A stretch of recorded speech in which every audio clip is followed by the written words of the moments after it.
Especial de prácticas ocultas. Nota del autor Ramiro Contreras.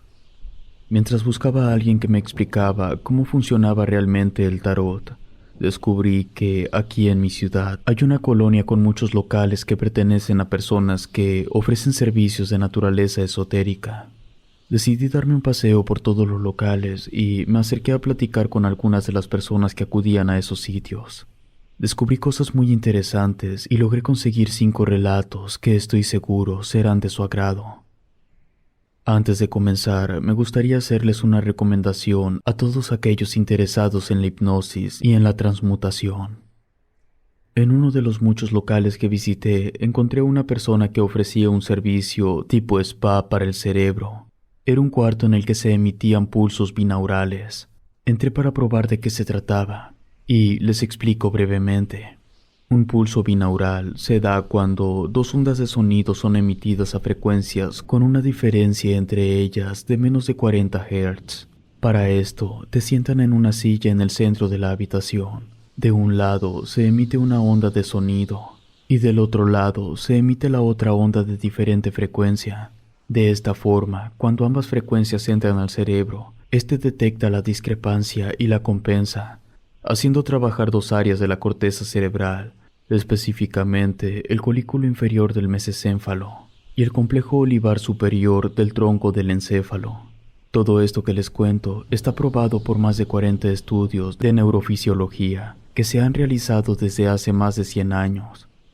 Los estudios más recientes se realizaron en Pensilvania en el 2016.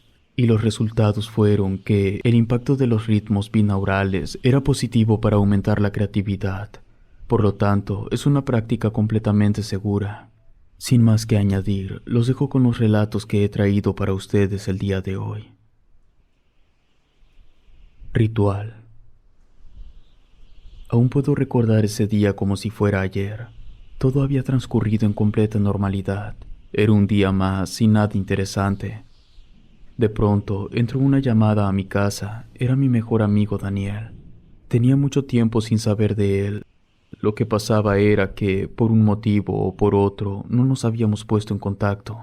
En la llamada me dijo que nos viéramos en el centro por la Plaza del Reloj, que tenía una muy buena idea para pasar un rato sumamente interesante. Sus palabras eran muy ambiguas. No me dio ninguna pista de qué era lo que estaba planeando. Era miércoles. Yo no tenía nada mejor que hacer. Entonces me alisté y salí directo al lugar donde me había dicho mi amigo. De camino a la Plaza del Reloj me pasó algo curioso. Choqué de frente con un tipo extraño que se me quedó viendo fijamente y me dijo que volviera a casa, que era por mi propio bien. Simplemente lo ignoré y seguí caminando. Ya que nos encontramos, me comentó que a varias cuadras de ahí había un local donde una mujer oráculo ofrecía hacer rituales para contactar con el mundo de los muertos. Al principio creí que Daniel estaba bromeando, pero su entusiasmo me hizo darme cuenta que sí hablaba en serio. Mi amigo nunca había mostrado interés en esos temas, o no, al menos que yo supiera. Yo no creía en nada de eso, mi amigo lo sabía, pero me dijo que si todo resultaba ser mentira, al menos tendríamos una muy buena experiencia para contar, así que acepté acompañarlo por la anécdota. El local no parecía tener nada especial. Los otros que estaban cerca eran más llamativos que ese. Algunos tenían altares al diablo, otros tenían calderos en las puertas, pero ese local parecía una simple casa. Pero en cuanto cruzamos la puerta, fue como entrar a otra dimensión. Todo el interior estaba pintado de negro con simbología extraña por todas partes. Los símbolos estaban pintados con color blanco y, por alguna razón, parecían brillar. La mujer no tenía una apariencia típica de una bruja. Todo lo contrario, se veía bien. Al parecer, la mujer solo ofrecía un servicio porque ya tenía todo listo, como si supiera cuál era el motivo por el que nosotros estábamos ahí. Nos invitó a sentarnos alrededor de la mesa y, en lo que ella encendía las velas y las acomodaba, nos contó que era originaria de Veracruz, que su abuela había sido bruja, que durante muchos años su abuela la había utilizado como oráculo para sus trabajos de magia negra y hechicería, Por ese motivo, ella había aprendido a utilizar su cuerpo, su mente y su alma, de tal forma que podía crear vínculos con el mundo de los muertos, y en ciertas circunstancias también se podía vincular con otras dimensiones. El ritual que ella realizaba era único en el mundo, porque, según nos dijo, estaba diseñado específicamente para aprovechar el 100% del potencial de su energía individual. No jalaba cargas de energía de otros lados, ni de piedras, tampoco de ángeles. Solo utilizaba todo el poder de sus células individuales. El ritual era sencillo, según ella. Primero se tenían que quemar las plantas para obtener cenizas, las cuales le darían forma terrenal al espíritu. También se tenía que quemar un poco de corteza de árbol para que el espíritu pudiera sostenerse en nuestro plano. Y finalmente se tenían que quemar algunas hojas. Eso le daría palabra al espíritu. Después de que se quemaron las plantas, la mujer prosiguió a quemar todo lo demás. Mientras el fuego iba creando cenizas, la mujer nos pidió que rezáramos unas palabras. Ella empezaba y nosotros debíamos contestarle. Por un instante me sentí como si estuviera en la iglesia. Luego nos pidió que nos concentráramos en el olor que estaba envolviendo toda la habitación. El aroma que dejaron esas plantas al ser convertidas en cenizas era realmente relajante. Sentí que estaba entrando en un trance y cerré los ojos. En mi mente pude ver muchas imágenes que en aquel entonces eran indescifrables para mí, pero ahora, luego de tantos años, estoy seguro que eran pistas de mi futuro. Mantuve los ojos cerrados un momento. Los abrí cuando la mujer dijo que ya estaba todo listo. Ahora solo teníamos que decidir si queríamos contactar a alguien o si solo queríamos hacer preguntas que cualquier espíritu pudiera responder. Yo no tenía intención de contactar con ningún familiar muerto, y mi amigo tampoco tenía esa intención. Por eso, decidimos simplemente hacer preguntas a los espíritus. Entonces, la mujer agarró con sus manos un montón de ceniza y la esparció de tal forma que se formó un triángulo. Luego, puso sus manos al costado del triángulo de ceniza, pero sin hacer contacto en ningún momento. Empezó a decir algunas palabras mientras las pupilas de sus ojos empezaron a moverse en todas direcciones hasta que se voltearon hacia arriba, dejando sus ojos en blanco. En ese momento, pude ver cómo un poco de ceniza se desplazaba para dejar de formar parte del triángulo, como si fuera una señal. Entonces, la mujer, aún con los ojos en blanco, nos dijo que podíamos hacer cualquier pregunta. Yo dudé un poco. Daniel hizo la primera pregunta. ¿Con quién vamos a hablar? La mujer respondió con otra voz que claramente no era de ella. Con el que esté más cerca. Esa respuesta y la voz de la mujer me pusieron nervioso. Contrario a mí, a Daniel se le notaba súper entretenido. Mi amigo me dio una palmada y entonces hice la siguiente pregunta. ¿Qué ocurre después de morir? Y la respuesta fue que, al momento de morir, el alma abandona el cuerpo para ser trasladado al túnel. Pero eso no era necesariamente bueno, porque el túnel tenía dos lados, el lado bueno y el lado malo, y cada espíritu avanzaba hacia donde su impulso lo llevara. Claro que el espíritu no sabía si estaba yendo al lado bueno o al lado malo. Entonces Daniel dijo que queríamos saber más sobre ese túnel. Nos dijo que ese túnel era la línea gris que separaba al cielo del infierno, una especie de limbo, que cuando se está ahí, antes de dar el primer paso, se podía observar toda la vida para generar una sensación. Si el espíritu se quedaba conforme con los recuerdos que había visto, entonces su instinto lo guiaría al cielo. Pero si por el contrario el espíritu se sentía en pena o arrepentido, marcharía directo al infierno. De pronto, nuestras sillas se tambalearon como si el suelo se hubiera movido de repente. Le dije a mi amigo que ya había sido suficiente, que mejor nos fuéramos antes de que pasara algo malo. Pero antes de que pudiéramos movernos, escuchamos varios ruidos extraños, como si algo pesado estuviera golpeando contra una de las paredes. Yo me levanté de inmediato, quería abandonar el local, pero Daniel me detuvo. Me dijo que no podía dejarlo solo. Los ruidos eran cada vez más fuertes. El suelo empezó a vibrar. Definitivamente ya no estábamos solos. Por si no fuera suficiente, comenzamos a escuchar un sonido poco agradable. Yo, del miedo, comencé a caminar hacia la puerta, y mi amigo me gritó que no podíamos irnos y dejar a la mujer en trance. Yo estaba muy asustado. Lo insulté por habernos metido en un problema cuya solución escapaba de nuestras manos. Le dije que hiciera lo que tuviera que hacer, pero que lo hiciera rápido, porque no me quedaría ahí. Mi amigo preguntó si el espíritu de la mujer podía volver a su cuerpo. La mesa se volteó y tuvimos que alejarnos para que no nos golpeara. La mujer empezó a levitar mientras su cuerpo se contorsionaba de formas imposibles. Estoy seguro de que alguno de sus huesos debió romperse. Mi amigo y yo giramos hacia la puerta. Lo siguiente que ocurrió, no sé cómo explicarlo. La puerta empezó a reducirse. No tengo palabras para expresarles con lujo de detalle lo que estaba pasando. Yo solo sé que la pared empezó a crecer sobre la puerta para bloquearla.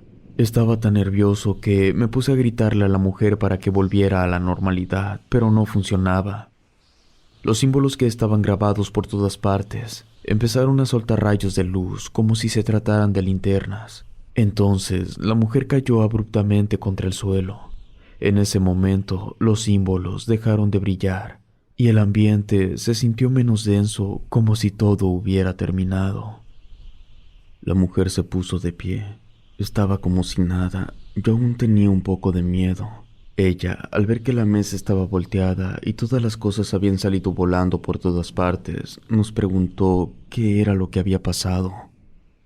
En ese momento respiré aliviado. Le contamos todo. Ella nos ofreció una disculpa y nos dijo que, debido a los inconvenientes, no iba a cobrarnos la sesión. Yo le pregunté qué era lo que había salido mal.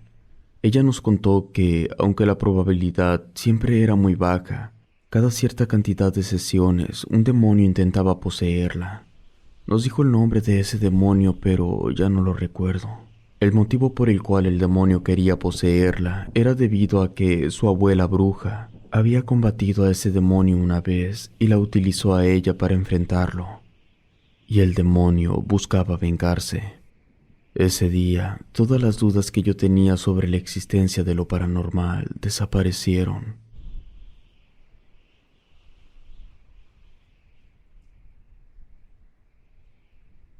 Oniromancia. La oniromancia es el procedimiento adivinatorio que consiste en predecir el futuro por medio de la interpretación de sueños. Esta práctica, junto con la astrología, la alquimia, los oráculos y la magia, fueron característicos de la antigüedad en territorios que hoy forman parte de países como Albania, Bulgaria, Croacia, Rumanía y Eslovenia. Me gustaría contarles una experiencia muy fuerte en mi vida. Todo comenzó con un sueño. En ese sueño, yo estaba parado fuera de una casa en la que nunca había estado, ni siquiera la había visto antes. Era una casa de 2 pisos color café claro, con un portón del mismo color. En esa casa había un gran árbol, tan grande que llegaba por encima del techo del segundo piso. Su tronco era prominente, sus hojas filosas y con una forma peculiar. A un costado, entre el portón y el árbol, estaban sembradas 4 plantas de sábila, y estaban flanqueadas por muchas piedras de diferentes formas y tamaños. Yo simplemente estaba parado ahí observando los detalles de la casa. Un mosquito se me paró en el cuello y me picó, y de un manotazo lo maté. Pero en cuanto lo hice, llegó otro mosquito y se me paró en la mano con la que había matado al primer bicho. Lo maté antes de que pudiera picarme. De pronto, una plaga masiva de mosquitos empezó a rodearme, y en ese momento desperté.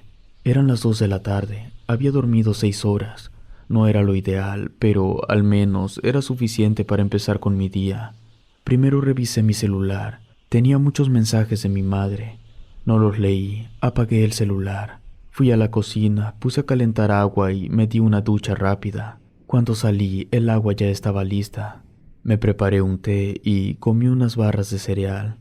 Luego salí al patio a regar las plantas. Le di de comer a mis gatos. Me senté en una pequeña banca a tomar el sol. Cuando volví adentro, ya eran las 4 de la tarde. Me puse a hacer un poco de ejercicio y me recosté en la sala a dormir un poco. Volví a tener el mismo sueño en esa casa misteriosa, pero cuando desperté ya eran las 7. Encendí el celular y tenía más mensajes de mi madre.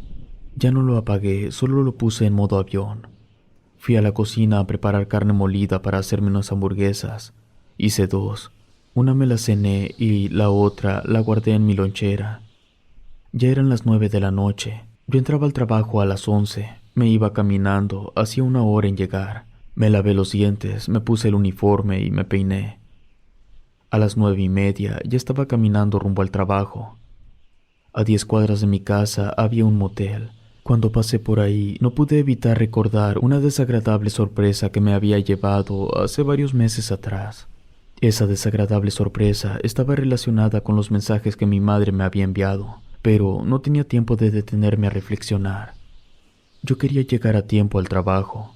Afortunadamente, como siempre, llegué temprano. Por cierto, en aquel entonces trabajaba en un supermercado que se llama Mi Tienda del Ahorro, pero es un formato más chico para personas de menos recursos. En aquel entonces ese supermercado era nuevo, no tenía 4 meses de haberse inaugurado. Pasaron las horas, terminó mi jornada laboral y para las 8 de la mañana ya estaba en casa. Llegué directo a dormirme. Volví a soñarme en esa casa de 2 pisos de color café claro, con su portón, el árbol y la sábila. De nuevo llegó un mosquito y me picó en el cuello, pero en cuanto maté al bicho, la casa se empezó a incendiar. Yo solo miraba sin saber qué hacer.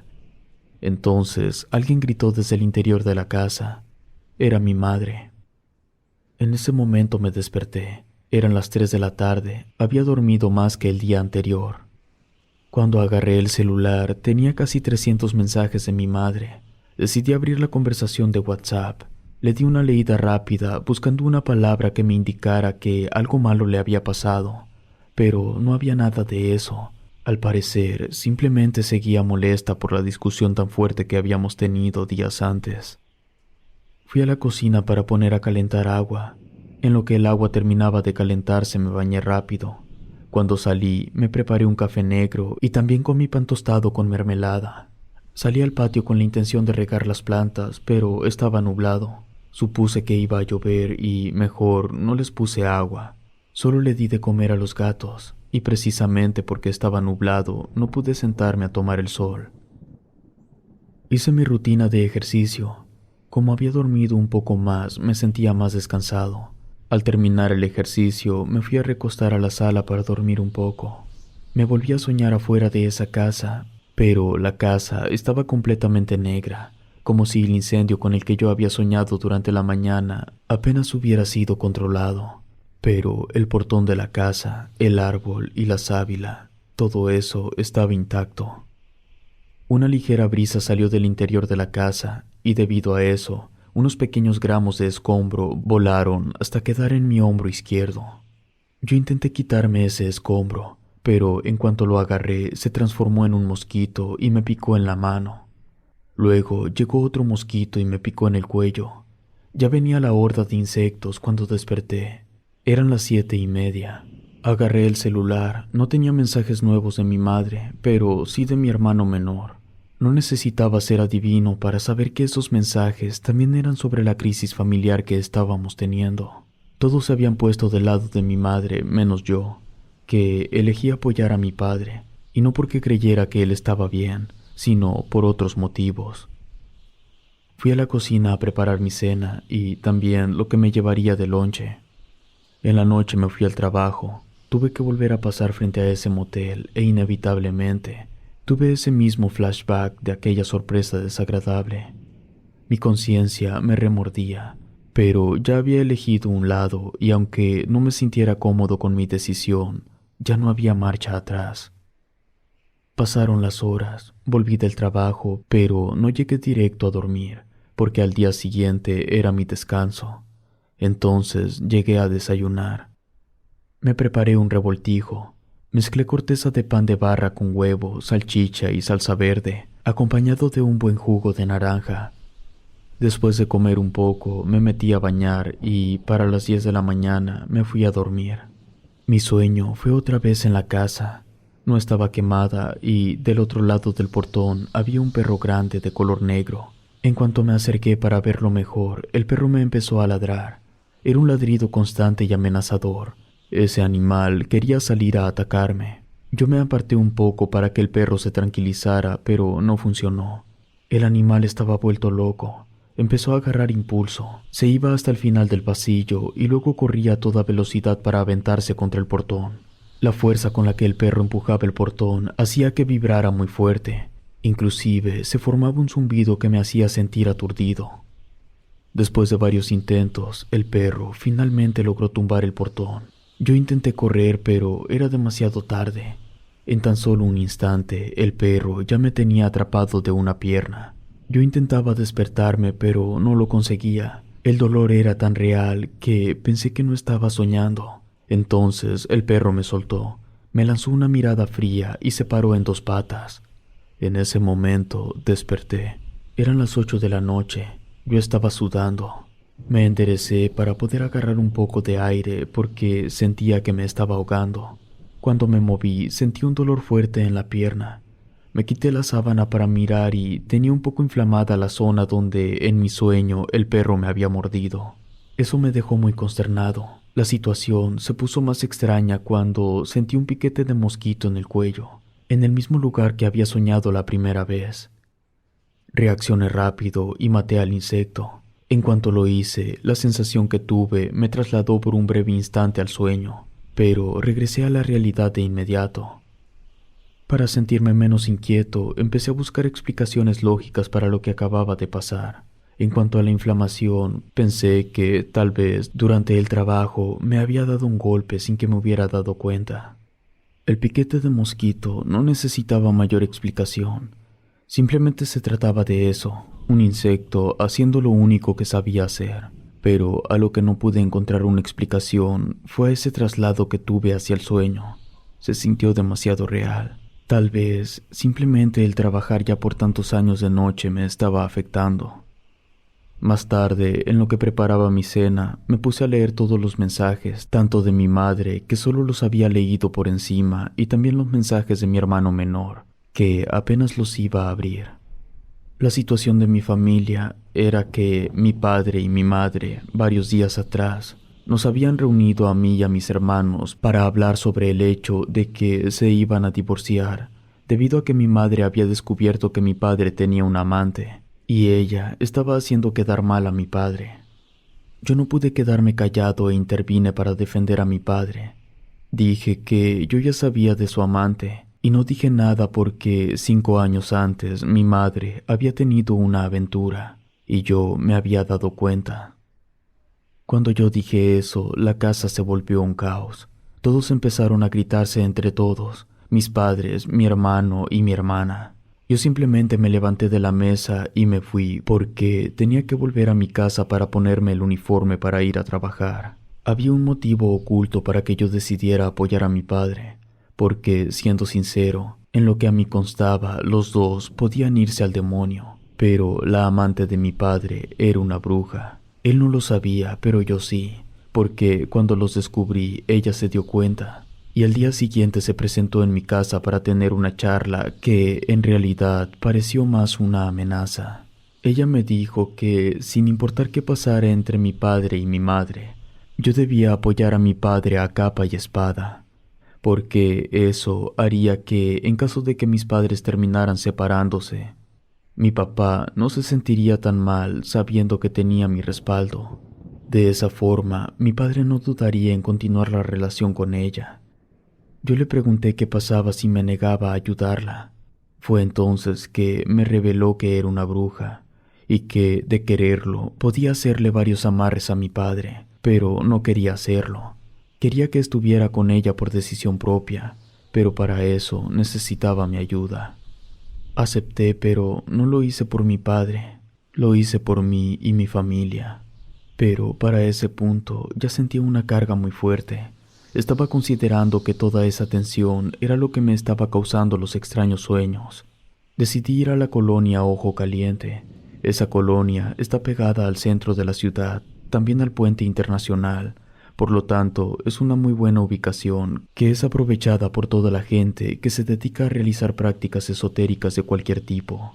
Yo fui para buscar a alguien que me ayudara a interpretar mis sueños. Fue así que llegué con un oniromante. Su local era pintoresco, tenía figuras de ángeles colgados de las ventanas, muchas estrellas colocadas por aquí y por allá. El local estaba pintado de tonalidades entre verde y azul. En la puerta había un atrapasueños bastante grande. Entré con esta persona, le conté mis sueños y él me dio la siguiente explicación. Supo, sin yo contarle nada de mi vida personal, que en mi familia, específicamente en mi círculo más cercano, había problemas. Me dijo de forma explícita que mis padres estaban involucrados, que en mis sueños que la casa se incendiara simbolizaba que yo sentía preocupación, no tanto por el conflicto como tal, sino porque estaba consciente de que no había forma en la que yo pudiera ayudar a mitigar el problema. Por eso, en mis sueños, mientras la casa se quemaba, yo no hacía nada, solo observaba enajenado. También me explicó que los mosquitos simbolizaban mi estrés y mi frustración debido a la magnitud del problema familiar, pero me aclaró que esas emociones negativas y limitantes no derivaban directamente del problema, sino de una persona externa a mi familia, pero que estaba relacionada con el problema. Dijo literalmente: alguien tiene amante. Con eso me quedó claro que el oniromante era alguien profesional y no un charlatán. Le conté sobre la amante de mi padre y del hecho de que ella era una bruja. Me dijo que eso explicaba por qué mi cuerpo resentía de forma real los estragos de los sueños. La bruja me estaba trabajando para que yo no cambiara de decisión. El hechizo que me estaba haciendo era muy poderoso, porque era uno que trataba de limitar y doblegar mi libre albedrío. Desafortunadamente, él no podía ayudarme a combatir a la bruja, pero me recomendó que hablara con ella y le aclarara que yo iba a seguir de su lado. De esta forma, la bruja dejaría de trabajarme. Le hice caso al oniromante y los extraños sueños terminaron. Varios meses después, mis padres finalmente se divorciaron. Yo nunca contesté los mensajes, ni los de mi madre, ni los de mi hermano, y hasta el día de hoy no los he vuelto a ver. Al único que frecuento es a mi padre, pero lo hago por miedo a la bruja de su amante.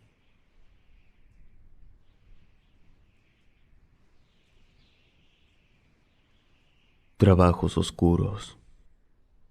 Buenas tardes, me presento. Me conocen como el enterrador. No me considero brujo ni diablero. No me gusta encasillarme en una clasificación, ya que yo me dedico a realizar diversas prácticas y trabajos de muchos tipos de brujería. Me gustaría aprovechar para decir algo que prácticamente nadie sabe. Es cierto que la brujería no se divide por colores, pero sí se divide por tipos. Y en mi experiencia, lo que llevo dedicándome a esto desde hace más de 40 años, conozco casi 20,000 tipos diferentes de brujería. He tenido clientes muy interesantes con peticiones bastante memorables, y me gustaría compartir con ustedes algunos de los trabajos más fuertes que he realizado. Mi vida siempre ha sido muy solitaria. La ventaja es que, al no tener distracciones, puedo enfocarme al 100% en cumplir los caprichos de mis clientes. Para mí, sus deseos son órdenes. Claro, siempre y cuando tengan la solvencia económica necesaria para volver sus deseos realidad. Mi primer trabajo realmente fuerte lo realicé hace 38 años. Una señora de la alta alcurnia de aquí de la ciudad acudió a pedirme algo que nunca había hecho antes. Yo ya conocía a esa señora porque con frecuencia su foto, o por lo menos su nombre, salía en los periódicos locales. Su esposo había muerto antes de firmar un documento en el cual le cedía ciertas propiedades a ella. El difunto esposo, en su testamento, tenía especificado que, por defecto, todas las propiedades que no tuviera pactadas y firmadas con otra persona pasaban automáticamente a la caridad. Ese señor en vida siempre fue una buena persona. Ayudaba a los demás. Por las calles siempre se escuchaba su nombre y la gente siempre decía cosas buenas sobre él. La mujer quería que su esposo de alguna forma pudiera firmar el documento. Lo que ella me pedía era nigromancia de los niveles más altos. Esa variante de nigromancia se originó hace más de 2500 años en un muy antiguo pueblo de la región costera de Italia. El nombre de la variante es Auruspicina nigromante. Cuando esa mujer entró a mi local con su peinado elitista y su vestido de $800, lo que yo pensaba era que me pediría juventud o alguna banalidad de esas.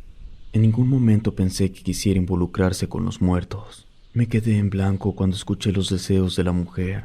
Por suerte para ella, sabía hacer lo que estaba pidiendo. Claro que desenterrar un cadáver y otorgarle la energía vital suficiente para que pudiera mover una mano no era nada barato. Primero evalué la situación.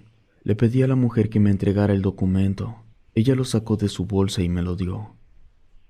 Al leer todo lo que la mujer iba a obtener con esa firma, le comenté que el precio por lo que ella me estaba pidiendo era de $25,000 en efectivo, y la otra mitad cuando el documento estuviera firmado. Nunca había cobrado tanto dinero por un trabajo, pero una de las varias propiedades que iba a obtener valía 8 veces más de lo que estaba cobrando. A los 2 días, la mujer regresó con la mitad del dinero y con otros objetos que yo le había pedido para poder realizar el trabajo con éxito. Fui al panteón.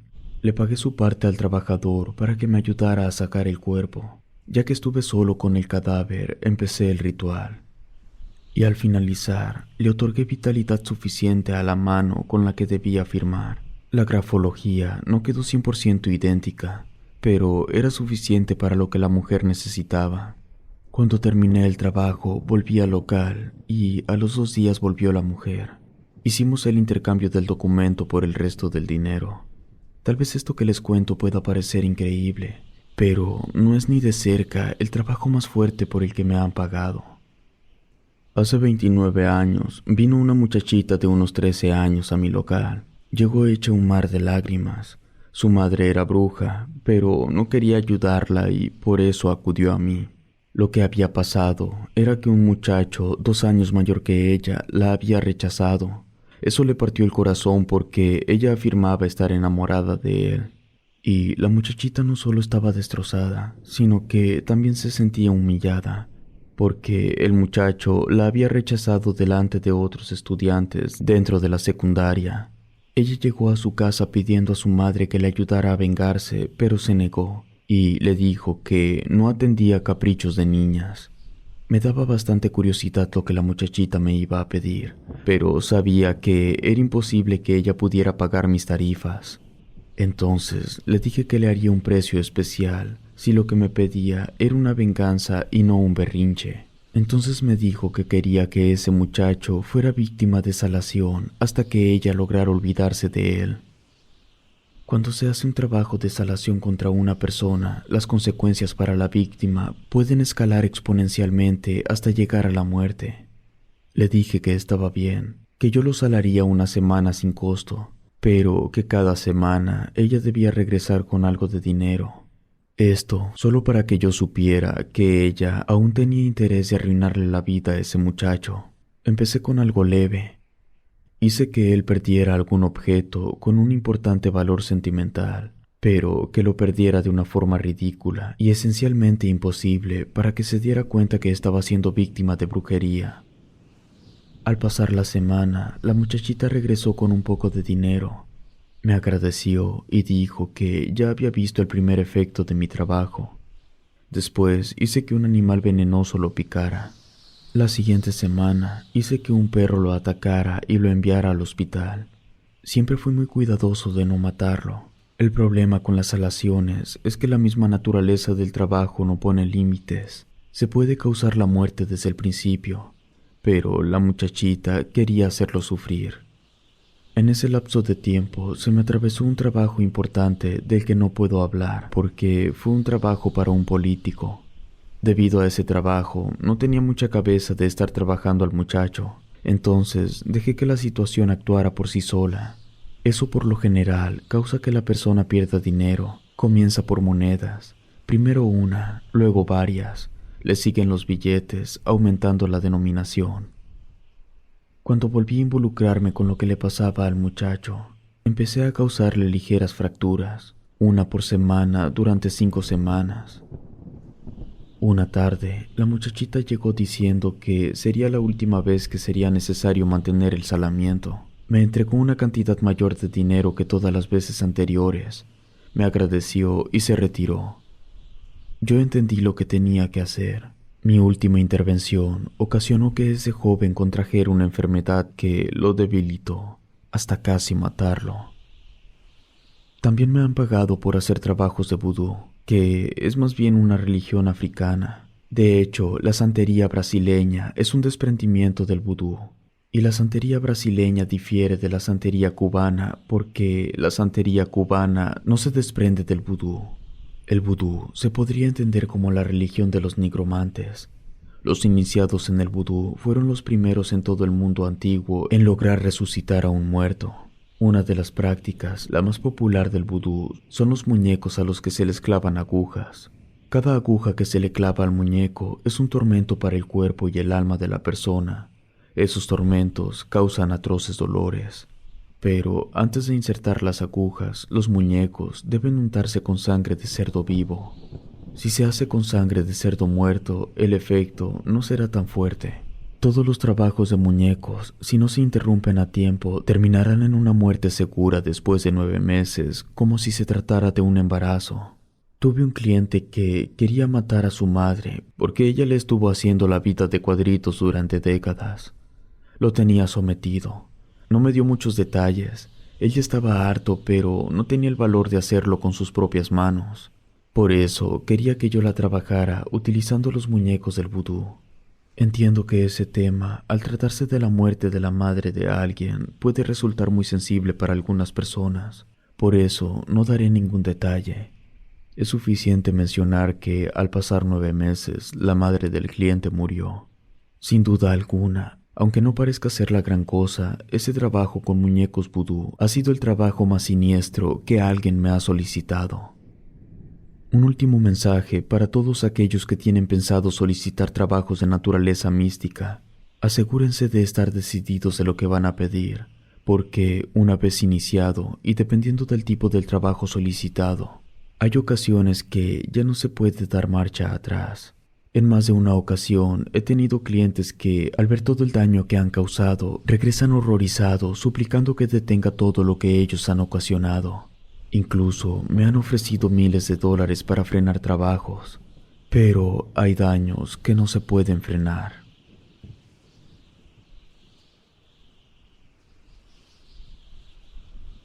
Celos, envidia y magia negra. Hace 40 años asesiné a una bruja. Ella se lo buscó. Una persona le pagó para que se encargara que a mí me fuera muy mal, pero la bruja se ensañó de más. La persona que le pagó murió y ella siguió causando estragos en mi vida. Esto inició como no podía ser de otra forma, debido a una mujer. Grecia se llamaba. Ella era muy amiga de mi mejor amigo Félix, pero aunque ya la conocía de vista, nunca había convivido con ella. Hubo una fiesta. Yo fui con una amiga mía. Patricia también era amiga de Grecia. Entonces los 4 formamos un grupo.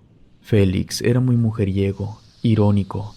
La única mujer que sí le importaba no lo quería precisamente por su fama de mujeriego. Debido a eso, a él le gustaba andar con una y con otra.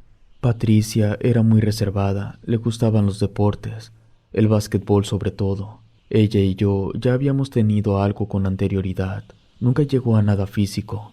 Salimos algunas veces, los dos sentimos algo, pero no fue al mismo tiempo. Y cuando el otro quiso, ya las cosas no se podían. Por eso quedamos como muy buenos amigos. Grecia era especial. Podría describirla como un oso de peluche hecho por una abuela. Era bajita, piel muy blanca, cabello impresionantemente largo, ojos claros con unas pestañas grandes. Siempre sonreía, pero tenía novio. El problema era que ni siquiera Félix sabía de la existencia de ese novio. Grecia nunca lo comentó. A los 3 meses, los 4 salíamos cada fin de semana. En una de esas llegó el novio y, para acabarla de amolar, era un boxeador, uno muy conocido en la ciudad. Por eso, Grecia no hablaba de él, para no volverse el centro de atención. El novio no se tomó nada bien que Grecia anduviera saliendo acompañada de Félix.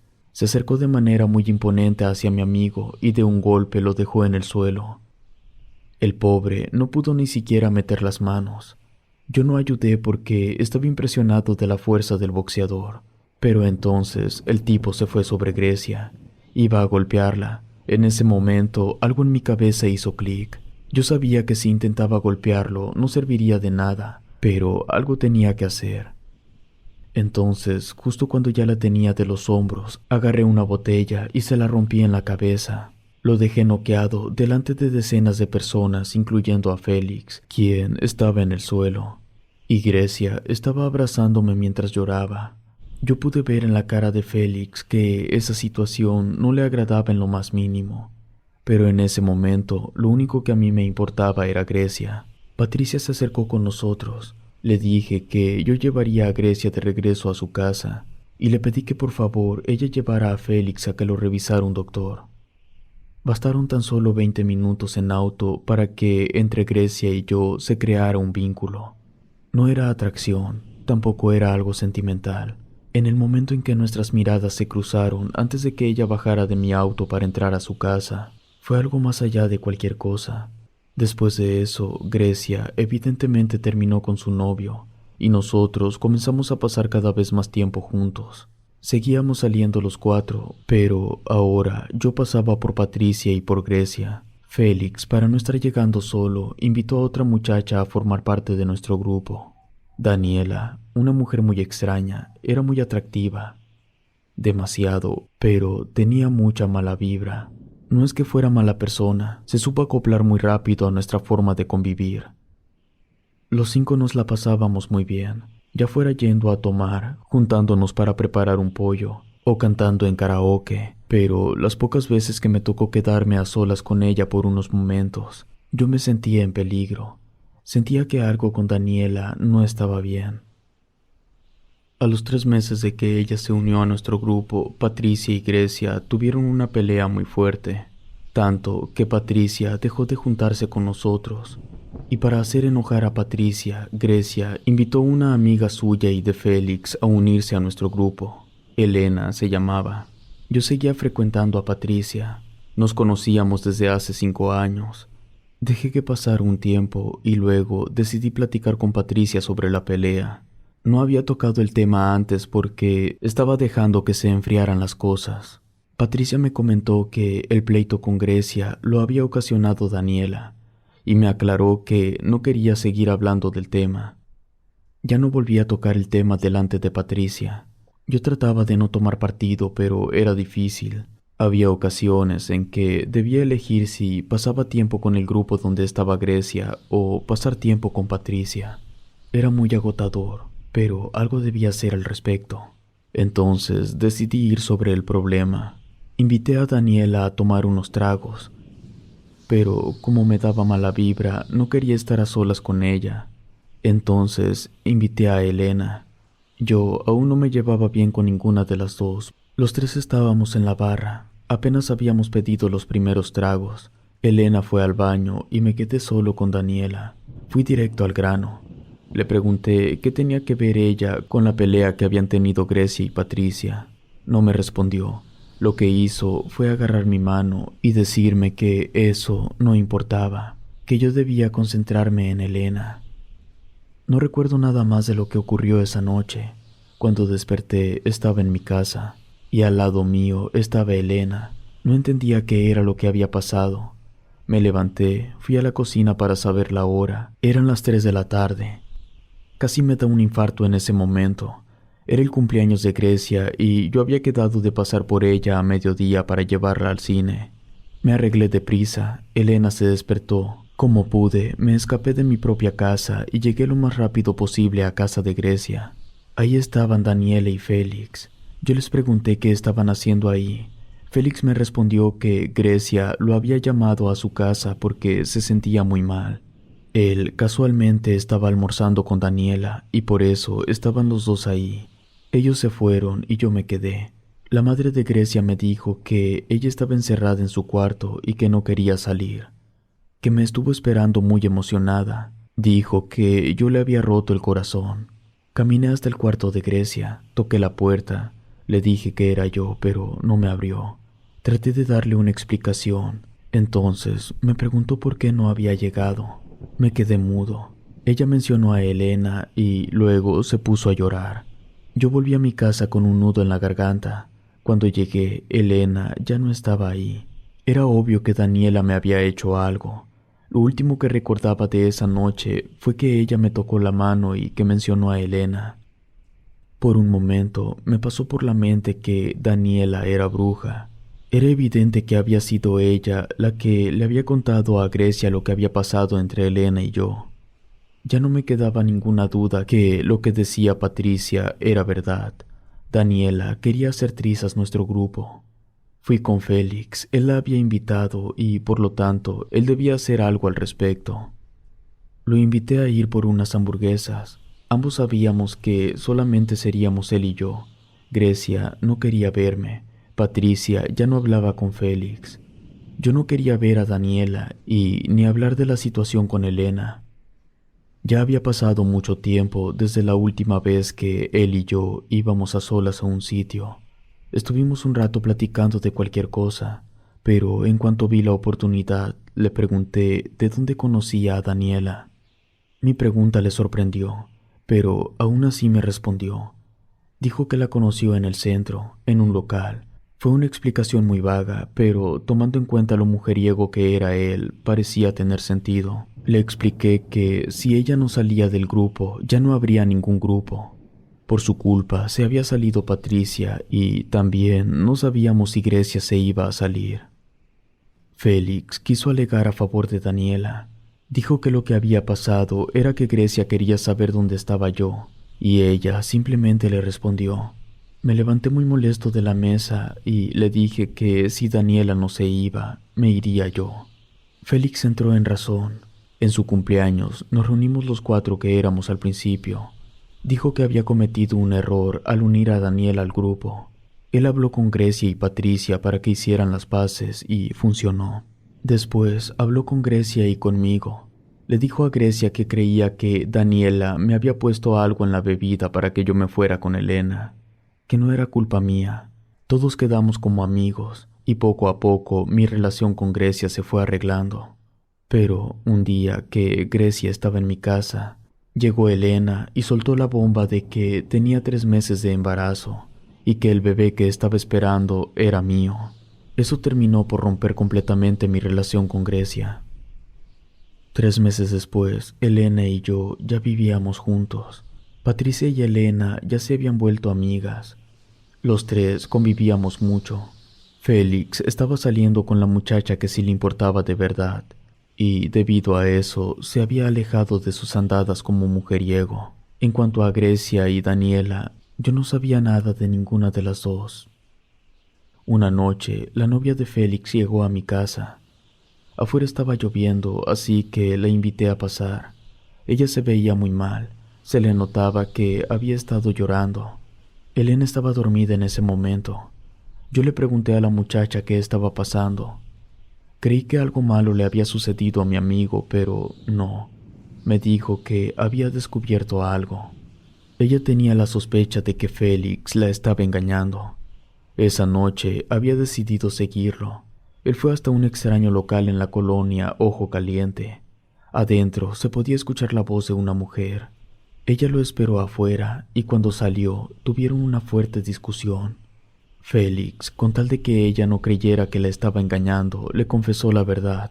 Dentro de ese local vivía Daniela. Ella era una bruja que practicaba la magia negra. Félix la había contratado para poner mi vida de cabeza. Todo porque se sintió humillado cuando Grecia y yo tuvimos un vínculo. La novia de Félix estaba horrorizada tras descubrir de lo que era capaz por su orgullo. Fui a despertar a Elena y le dije que la novia de Félix estaba en la casa, que algo estaba pasando y que yo tenía que salir.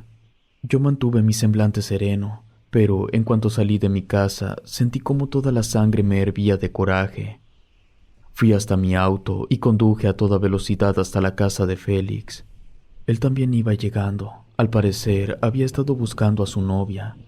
En cuanto me vio, supo lo que estaba pasando. Me le fui a los golpes. No supe cuándo detenerme y lo maté. Me salvé de prisión porque la novia de Félix abogó a mi favor.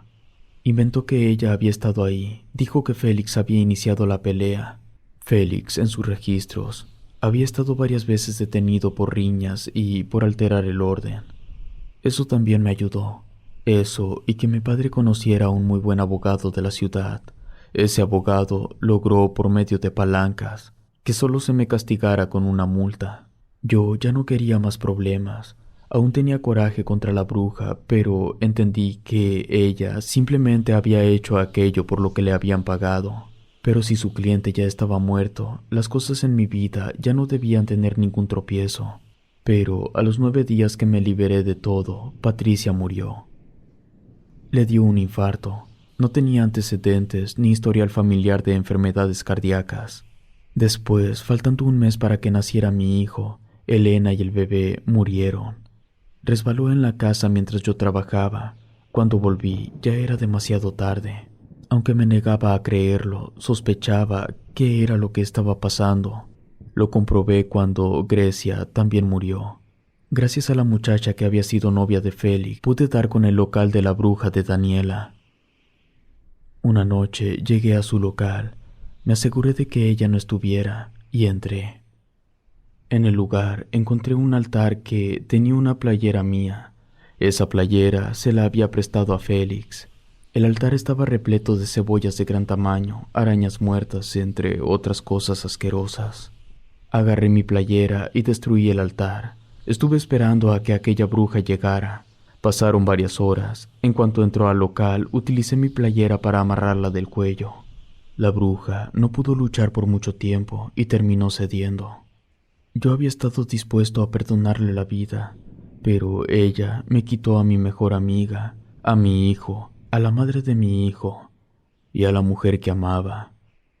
Esa bruja ya no tenía derecho de seguir viviendo.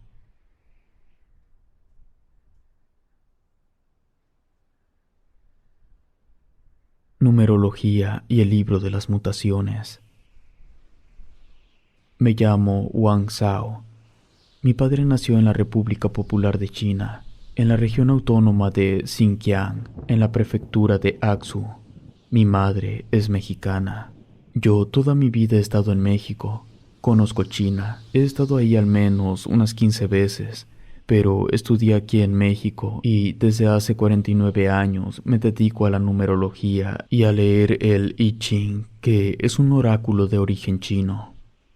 Mi primer local lo tuve en la ciudad que nací, Guadalajara. De ahí me fui a Puebla, luego a Morelia, Querétaro, Jalapa, Zacatecas y actualmente estoy cumpliendo 7 años de tener mi local aquí en la colonia Ojo Caliente. El joven que me realizó la entrevista me comentó que hace investigaciones para un canal de YouTube y me pidió que yo explicara de la forma más clara posible exactamente a qué me dedico. La numerología que yo manejo no es la numerología occidental, sino la china, que, aunque tienen cosas en común, hay diferencias marcadas. Ese tema, a petición de mi entrevistador, se los voy a contar. La numerología podría decirse que es el equivalente a la astrología pero de los números. Es una serie de creencias que se sustentan en la afirmación de que existe una relación oculta entre los números y las diferentes formas de materia, incluyendo al ser humano. La numerología tiene una veintena de aplicaciones. Por ejemplo, se puede utilizar para calcular el amor. Para yo hacer un cálculo de amor, debo saber los nombres de ambas personas y sus fechas de nacimiento. Con esos datos puedo determinar la compatibilidad que existe entre ambas personas. Otra función muy útil de numerología es que vincula los números con los colores. Por ejemplo, este año 2022 claramente tiene una presencia obvia y masiva del número 2. Eso tiene un significado y una interpretación. Para empezar, le otorga al año 2022 el color naranja, lo que significa que este año, que ya casi termina, debe ser utilizado para mejorar las relaciones sociales y la comunicación. Si una persona mejorara esos dos aspectos de su vida, obtendría prosperidad. Este año también es ideal para poner en práctica la paciencia, la cautela y el optimismo. También se debe aprovechar para deshacerse del pasado y así poder madurar a nivel emocional. Para mucha gente, este año dicta el inicio de una nueva etapa en su vida. Eso no significa que se vayan a morir mañana. Para esas personas, las que entran en su última curva, es un año ideal para viajar. La numerología también ayuda a saber cuáles son los números de la suerte de cada persona. El primero y el más importante lo dicta la fecha de nacimiento, y es un número que se encuentra entre el 1 y el 9. La manera de obtenerlo es la siguiente. Hay que sumar los 8 dígitos de su fecha de nacimiento. Eso dará como resultado un número de 2 cifras. Hay que sumar esas 2 cifras. Si vuelve a dar como resultado otro número de 2 cifras, hay que volver a sumar hasta obtener un número de un solo dígito. Por ejemplo, una persona que nació en año bisiesto, el 29 de febrero de 1996. Si sumamos de manera individual los 8 dígitos, dará como resultado el número 38. Si se suman los 2 dígitos, se obtendrá que, para las personas que hayan nacido el 29 de febrero de 1996, su número de la suerte es el 2. Adicional a ese número, determinando por la fecha de nacimiento, hay otros 3 números de la suerte para cada persona, los que están ligados al zodiacal.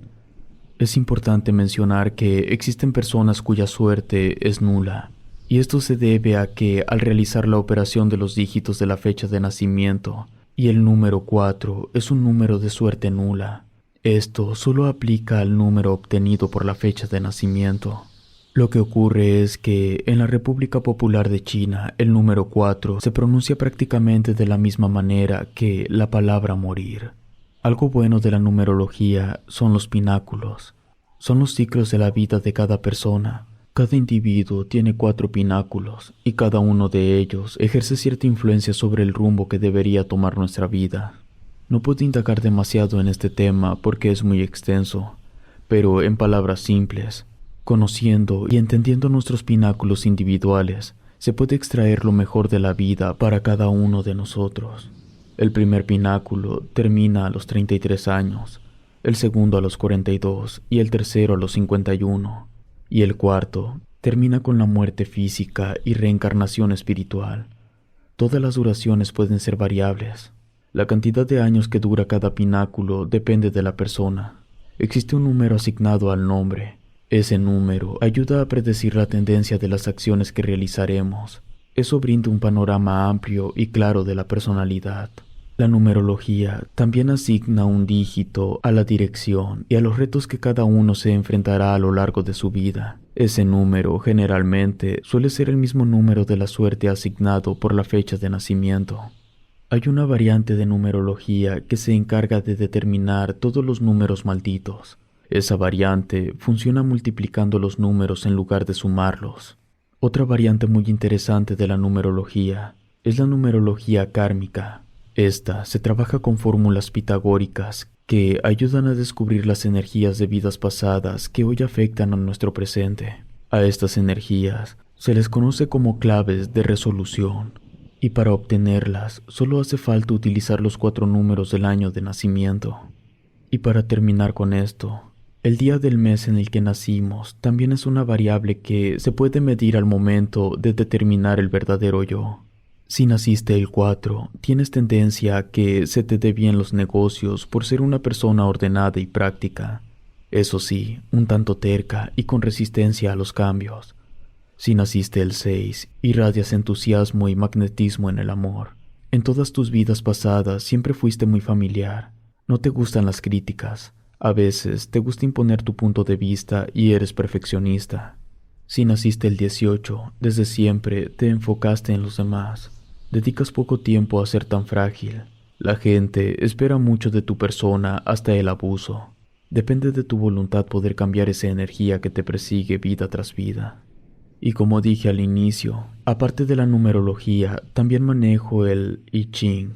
Este libro, que también es conocido como el libro de las mutaciones, podría decirse que es una inscripción críptica. Fue usado en China hace una cantidad incontable de tiempo para la adivinación.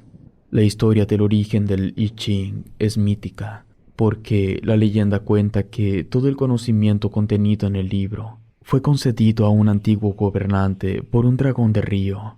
Eso, según la leyenda, ocurrió hace más de 5000 años después del gran diluvio.